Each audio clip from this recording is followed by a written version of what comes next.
Madame, Monsieur, bonsoir. Industrie minière au menu de questions éco ce soir. Nous dresserons un état des lieux de ce secteur aujourd'hui sous-exploité, ses contributions à l'économie, mais aussi les moyens de mettre en œuvre le nouveau plan minier national. Nous allons également explorer les pistes de financement dans le secteur et ce sera en compagnie de Abdallah Mottaqi, secrétaire général de l'Office national des hydrocarbures et des mines, l'ONHYM. Bienvenue à toutes et à tous.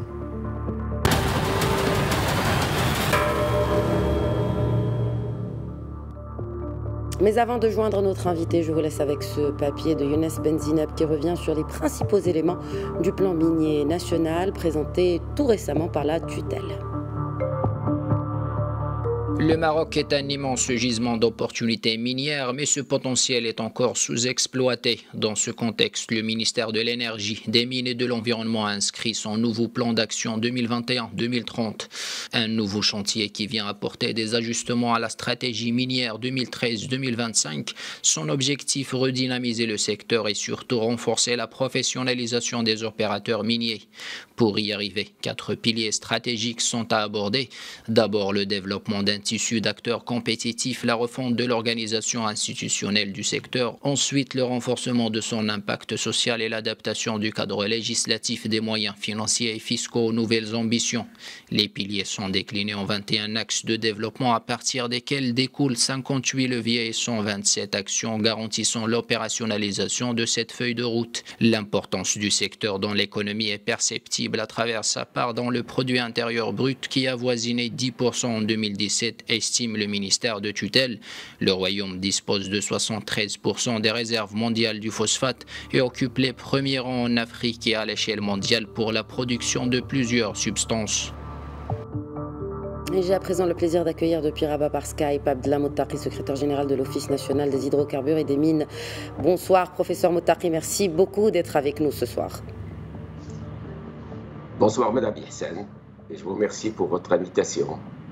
Merci à vous de l'accepter. On commence bien sûr avec un état des lieux. Aujourd'hui, le secteur est clairement sous-exploité. Mais qu'en est-il des autres éléments, à savoir l'élément juridique, par exemple, qui encadre ce secteur minier au Maroc ? Je crois qu'il est très important de rappeler que le Maroc est un pays de très longue tradition minière. Et donc la mine a toujours été considérée comme l'un des piliers les plus importants du développement économique. Développement économique sur le plan local, sur le plan régional et sur le plan national. Donc vous l'avez bien dit, je ne vais pas revenir sur les chiffres en termes de performance du Maroc comme leader mondial dans le domaine des phosphates, mais également leader africain pour l'argent, la barytine, et la fluorine et le manganèse également et le cobalt et d'autres substances. Et il faudrait rappeler que la situation actuelle du secteur des mines a subi une très longue évolution depuis le début des années 90. C'est très important de le préciser et de rappeler également que nous sommes sur un secteur qui date d'un siècle. Le secteur minier marocain tel qu'il est connu aujourd'hui a fêté en 2020 un siècle d'existence parce que je rappelle que l'OCP et le service géologique ont été créés en 1920, le BRPM, l'ancêtre de l'ONHYM, en 1928, et donc le premier code minier a été promulgué en 1914. L'histoire est très importante dans un métier comme celui de la mine parce que c'est une capitalisation et une évolution successive de l'ensemble de l'expertise qui est aujourd'hui, que nous sommes aujourd'hui en train de traiter. Donc le code minier qui était en vigueur jusqu'à 2016 était celui de 1951. Une nouvelle loi a été promulguée en 2016 et donc il a fait un certain nombre d'apports très importants pour le développement du secteur, notamment en termes de définition positive des produits de la mine, donc au-delà des produits de carrière, l'exploration sur des grandes zones, et également un certain nombre de points relatifs à l'environnement et à la valorisation de l'environnement et du développement durable. Et donc, ça ouvre de nouvelles pistes pour que donc, le secteur minier puisse repasser à un autre palier d'activité, comme cela a été précisé au cours du lancement du plan Maroc Mine. Très bien, vous avez parlé justement d'histoire, c'est très bien. Et donc, si on parle d'une histoire d'un siècle, on parle aussi d'une maturité. Que diriez-vous justement sur la maturité du secteur minier? En l'occurrence, partons du principe qu'on va faire peut-être juste un rappel de la politique minière sur la dernière décennie, donc le 10e de cette histoire-là des mines au Maroc. Si vous permettez, 10 ans, c'est très court pour le secteur minier. Pour analyser le secteur minier, 10 ans, c'est vraiment très court parce que c'est un secteur qui s'évalue sur une longue période. Et donc, permettez-moi de revenir sur la décennie 90, parce qu'une première inflexion, grande inflexion qu'a connue ce secteur, c'était la promulgation de la loi sur la privatisation, avec la privatisation d'un certain nombre de mines qui étaient dans le giron de l'ancêtre de l'ONIM, le BRPM. Et donc, cette privatisation a permis à l'ONIM de se repositionner en amont de l'exploration. Donc, il s'est désengagé de l'exploitation. Et donc, aujourd'hui, nous sommes un établissement de recherche, donc exploration, promotion, partenariat. Donc, on n'est plus dans la phase de l'exploitation comme avant, parce que, effectivement, l'ONIM, dans le temps, avait une trentaine de filiales. Aujourd'hui, on a 2 qui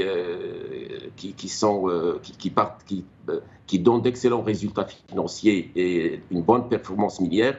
Et donc, alors comparer l'ONIM du BRPM devrait tenir compte de cet aspect-là, parce que nous avons hérité de l'expertise, mais nous n'avons pas hérité du même périmètre. Ça, c'est vraiment une inflexion très importante.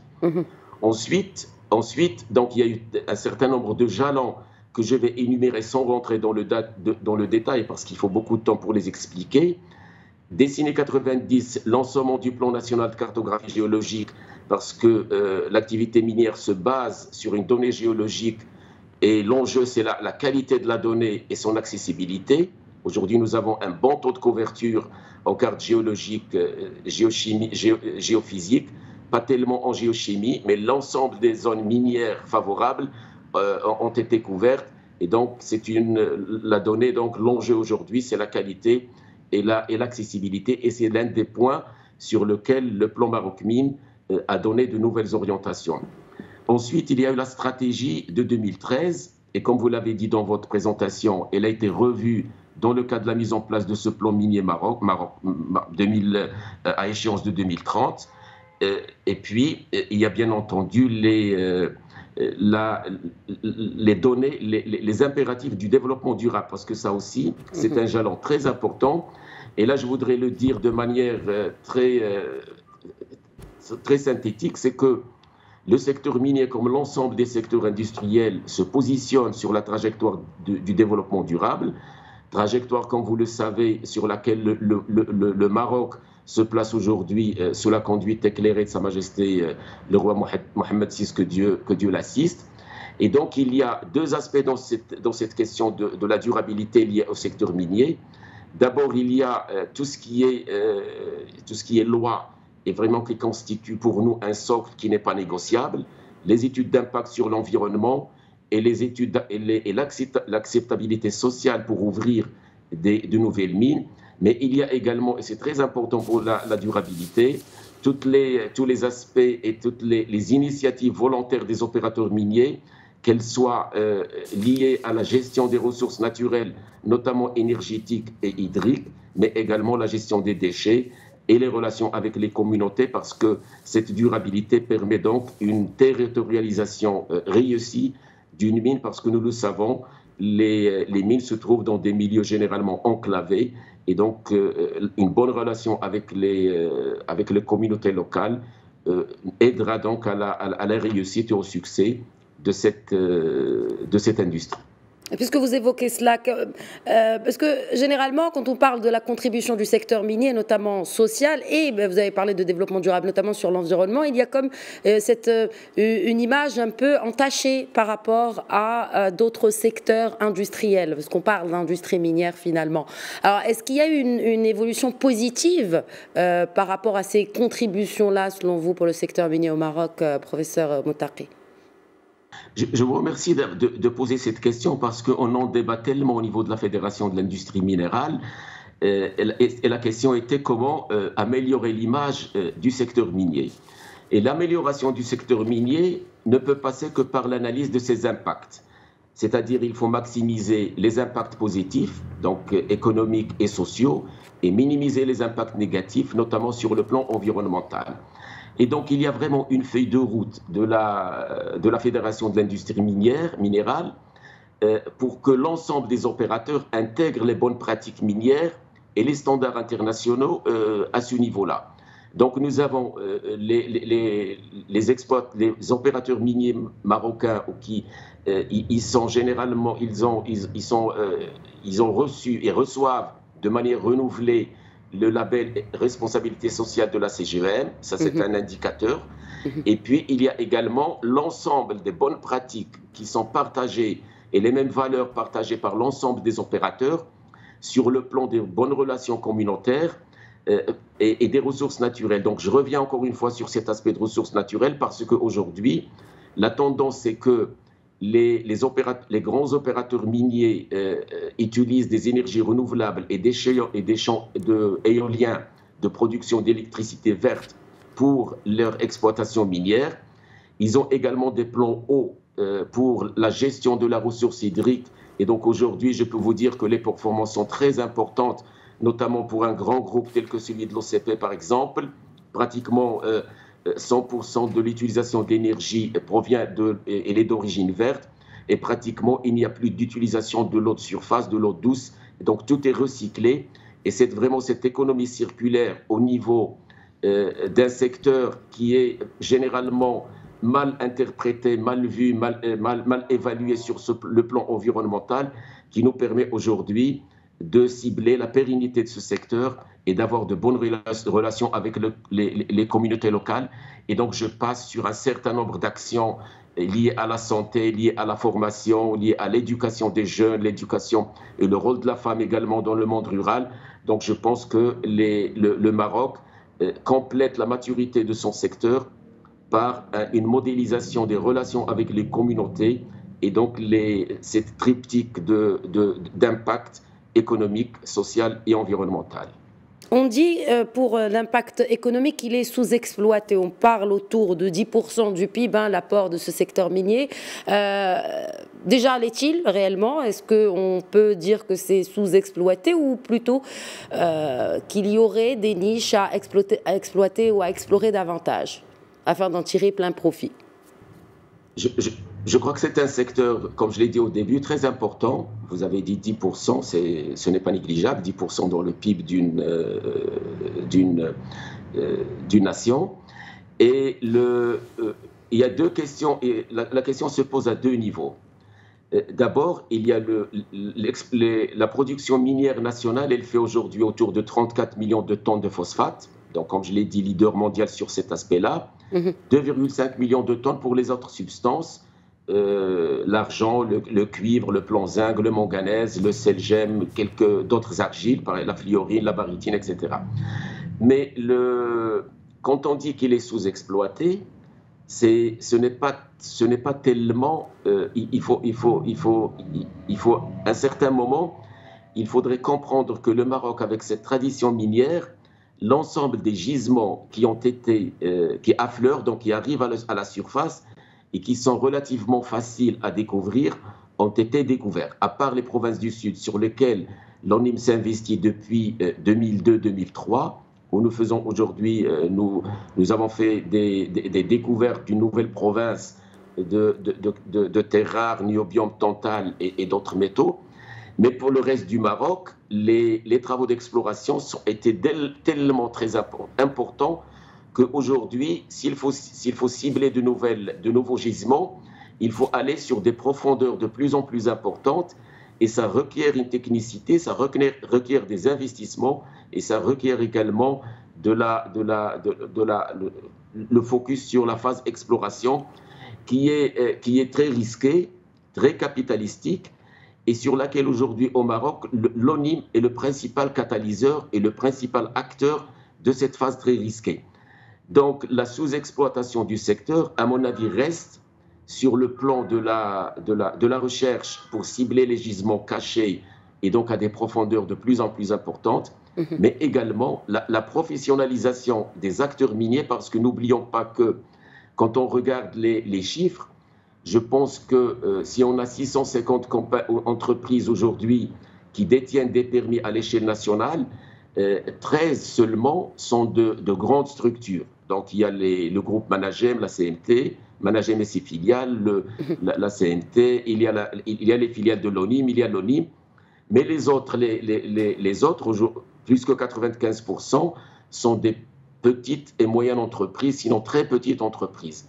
Donc vraiment, le challenge aujourd'hui, et ça a été bien dit, bien explicité dans le plan Maroc Mines, comment professionnaliser le secteur pour rendre vraiment les acteurs compétitifs, et c'est en augmentant leur professionnalisation et leur compétitivité qu'on ira faire de nouvelles découvertes et donc augmenter la valeur ajoutée de ce secteur.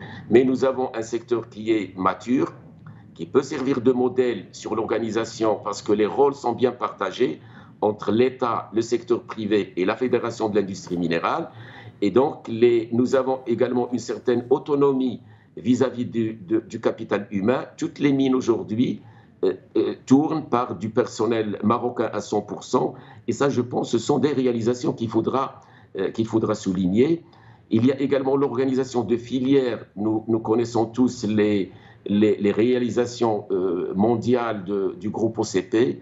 Nous connaissons également la valorisation d'un certain nombre de métaux aujourd'hui stratégiques qui placent le Maroc au devant de la scène internationale, tels que le cobalt, en précisant que, particularité marocaine sur le plan du cobalt, c'est que le gisement de Bouazer, qui a été cédé dans le cadre de la privatisation par l'ONIM, et constitue vraiment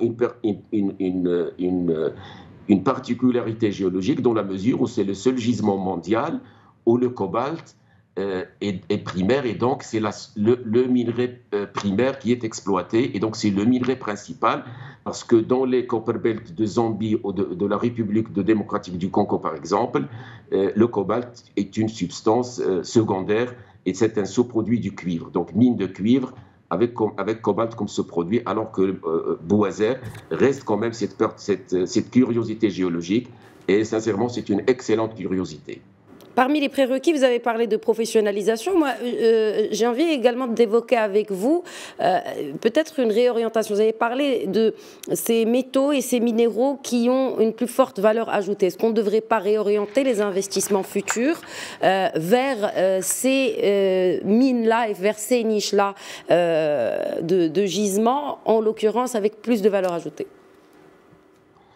Alors, le rôle des opérateurs miniers, par exemple en tant qu'ONIM, en tant que bras de l'État sur ce volet-là, c'est de couvrir et de faire une bonne connaissance du sous-sol national pour essayer de tirer le meilleur de l'ensemble du potentiel. C'est pour cela que nous tenons à avoir un équilibre dans nos projets entre l'ensemble des substances, donc métaux précieux, métaux de base et rochers minéraux industriels, parce que nous considérons que tout ce qui peut créer de la richesse localement, tout ce qui peut créer de l'emploi localement est bon pour notre pays et bon pour notre secteur. Donc ça, c'est vraiment la première idée majeure qui donc oriente la planification minière telle que nous la faisons. Maintenant, le deuxième niveau qui est très important, c'est que nous restons sensibles grâce à notre veille industrielle par nos équipes, et puis voir ce qui se passe autour de nous. Et cette question de minerais à grande valeur ajoutée, de minerais stratégiques, avec la tendance mondiale aujourd'hui de l'ensemble des industries vertes, etc., et des piles de voitures électriques, nous en tenons compte. C'est pour cela que nous avons mené depuis pratiquement sur une dizaine d'années, nous avons fait un focus sur ce genre de substances, telles que le cobalt dans le Sirois par exemple, en partenariat avec Managem, les terres rares dans les provinces du Sud, le lithium dans certains bassins également dans le Maroc central. Et donc nous avons donc une part dans notre programme qui tient compte justement de ces tendances mondiales, pour ne pas rester à l'écart de ce qui se fait, parce que le partenariat minier est très important dans ce volet-là. Nous avons également lancé des travaux de recherche sur l'hydrogène naturel, adossés à des équipes internationales très, très reconnues.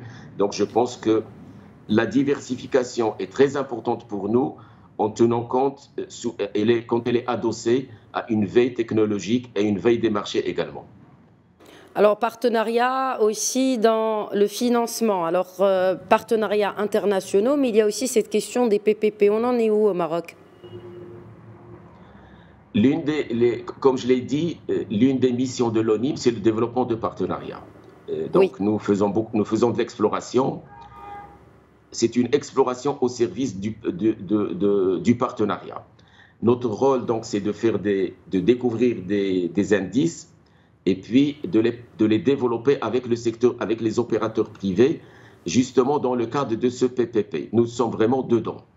Alors, nous développons des partenariats, soit de gré à gré, avec des opérateurs quand les cibles sont encore très risquées, donc en amont, les premières phases de la recherche, mais dès qu'il y a une découverte et une estimation de ressources, à ce moment-là, on lance des appels d'offres et on cède les gisements selon donc les standards de la gouvernance sur cet aspect-là. Alors, donc nous sommes vraiment dans le partenariat public-privé, qu'il soit national, qu'il soit international. Donc nous avons des opérateurs aujourd'hui qui sont, bien sûr, nous avons les opérateurs marocains sur un certain nombre dans la région de Marrakech, par exemple, l'importante province polymétallique autour de Marrakech, Guemassa, Drasfar, gisements qui ont été là, je rappelle encore, découverts par l'ONIM et cédés au groupe Managem. Nous continuons à les développer dans le cadre d'un partenariat. Mais il y a également des travaux de recherche qui sont toujours en cours. Donc nous continuons à faire de la recherche en partenariat avec les opérateurs marocains, mais avec des opérateurs étrangers. Dans notre portefeuille aujourd'hui, nous avons des opérateurs canadiens, des opérateurs espagnols, australiens et d'autres sont en cours de négocier avec nous sur d'autres projets. Donc vraiment, le partenariat est très important pour nous. Nous le faisons parce que ça permet de démultiplier les investissements, ça permet également de partager le risque avec le secteur privé et en soulignant à la fin que l'ONIM, qui détient aujourd'hui autour de 800 permis miniers, donc c'est vraiment 17-18% du patrimoine national, donc on n'a pas on n'est pas les plus grands sur le plan du patrimoine minier, mais 20 à 25% de ce patrimoine est développé et se développe en partenariat. Donc ça atteste que, comme quoi vraiment nous donnons beaucoup d'importance à ce partenariat. Et qu'en est-il du fonds minier public-privé? L'ONIM avait décidé de lancer un fonds minier public-privé justement pour permettre à des sociétés, à des institutionnels peut-être, de contribuer au financement de la recherche. Alors nous avons reçu deux propositions par des cabinets marocains de la place. Nous sommes en train de les analyser et donc la décision devrait tomber d'ici fin juin. Et donc, soit on ira sur ce fonds si des opérateurs sont prêts à accompagner l'ONIM sur un secteur qui est risqué quand même, parce que dans un fonds, on ne va pas mettre uniquement les projets qui sont avec des réserves, parce que notre rôle, c'est de contribuer au financement des projets amont. Et donc, on verra quel est le résultat auquel on va aboutir et on décidera en conséquence. Et nous y reviendrons certainement dans cette émission. Rapidement, professeur Moutaqui, il nous reste un peu plus d'une minute. Est-ce qu'on peut dire que la Covid-19, comme pour d'autres secteurs, a eu un impact plus ou moins positif sur l'exploration minière et surtout sur les investissements dédiés à cela? Le secteur minier, rapidement, comme tous les autres secteurs industriels, a subi l'impact foudroyant de la Covid, mais uniquement au début. Donc les indicateurs étaient négatifs au cours du confinement, Donc les cours avaient chuté, plusieurs mines avaient fermé, plus d'industrie minière. Mais juste après, un an après, aujourd'hui, il y a une reprise, les cours ont commencé à monter, les fondamentaux des marchés ont changé. Et donc, les indicateurs sont aujourd'hui favorables parce que nous sommes en train d'avoir des cours pour certaines substances telles que le cuivre et le fer qui ont atteint des niveaux très importants. Et donc, c'est-à-dire que la réponse du secteur minier par rapport à la crise Covid était très rapide. Et donc, il y a eu un redressement très rapide et les sociétés avaient pris les mesures qu'il faut pour justement réagir. Et je pense qu'on est en train d'aller vers un équilibre qui va atteindre un palier dans quelques temps pour que les choses se stabilisent. Donc on est vraiment... ça c'est pour les mines, je dirais, mécanisées, les substances métalliques. Par contre, il y a certaines substances qui continuent à souffrir et donc la reprise retard elle est toujours en retard, telle que la barytine par exemple qui est liée à l'activité de forage pétrolier. Donc en attendant la reprise de ces forages, le secteur de la barytine est toujours déprimé et la mine artisanale continue à souffrir parce que vraiment la mécanisation a beaucoup aidé pour avoir une réponse rapide, une résilience plus forte des opérateurs.